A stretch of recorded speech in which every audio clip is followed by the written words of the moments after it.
आपको शर्म नहीं आती? आपकी छोटी बहन जो है मुख्यमंत्री की बहन है और बहन होकर चाय की दुकान चलाती हैं, इन हालतों में रहती हैं। 30 साल उन्होंने आपको राखी नहीं बांधी। यही अंतर है एक योगी और एक सांसारिक मनुष्य में। देखिए, मैं कई वर्षों के बाद गया था जी। मेरे पिताजी का जो है देहांत 2020 में हो गया था। मैं उससे पहले उनसे या अपने परिवार के लोगों से कई वर्षों से नहीं मिल पाया था। संजोग से कोरोना कालखंड प्रारंभ हो चुका था, लॉकडाउन प्रारंभ हो चुका था, तो उनके अंतिम संस्कार कार्यक्रम में मैं भाग नहीं ले पाया था। आपके पिताजी के? हाँ। तो मुझे जब गत वर्ष अवसर मिला था तो मैं अपनी माँ से मिलने के लिए जरूर गया था। तो स्वाभाविक रूप से एक माँ और पुत्र के बीच में जो संवाद होने चाहिए वही संवाद वहाँ पे हुआ। आप उनके अंतिम संस्कार के लिए नहीं जा पाए, पर जब वो आपसे मिलने आते थे, आप उस वक्त चीफ मिनिस्टर थे, तो वो एक आम नागरिक की तरह आते थे, सीएम के पिता के रूप में नहीं आते थे। नहीं, यहाँ वो कभी नहीं आए। वो मुझसे मिलने के लिए, मेरी एक बार उनसे मुलाकात हुई थी नजीमाबाद में, और नजीमाबाद में मैं एक चीनी मिल के उद्घाटन में गया था। तो भाषण करते हुए मैंने देखा सामने जो है कोई बैठा है, तो मैं पहचान गया उनको। मैंने कहा ये तो मेरे पिताजी हैं लगता है। तो सभा के बीच में बैठे हुए थे।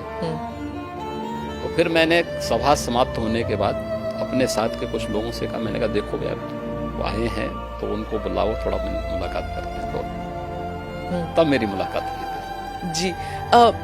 आपकी छोटी बहन जो है उन्होंने एक इंटरव्यू में कहा था कि 30 साल उन्होंने आपको राखी नहीं बांधी।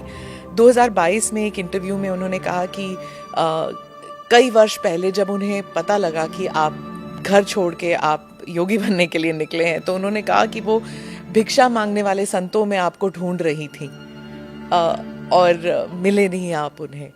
बहुत मुश्किल हुआ होगा ना उन्हें? देखिए, इस सबके जीवन में आता है, लेकिन मुझे लगता है कि इन चीज़ों को हमें जो है केवल अपने स्वयं के स्मरण के लिए रखना चाहिए, और स्वाभाविक रूप से सबके जीवन में आता है।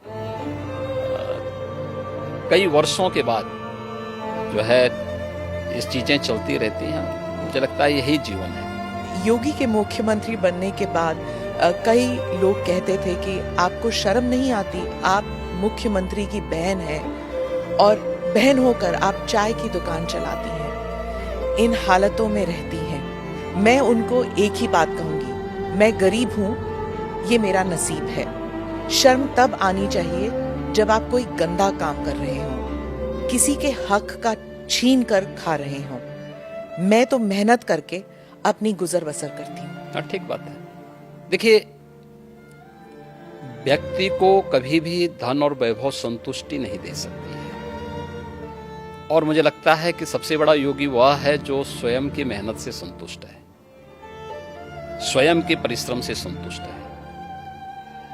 दूसरों की मेहनत से कुछ प्राप्त करना और फिर उसको छीन लेना, ये तो डकैती है। उसके अलग अलग रूप देख सकते हैं हम समाज में, और मुझे लगता है सबसे निंदनीय कर्म यही है। और यही अंतर है एक योगी और एक सांसारिक मनुष्य में।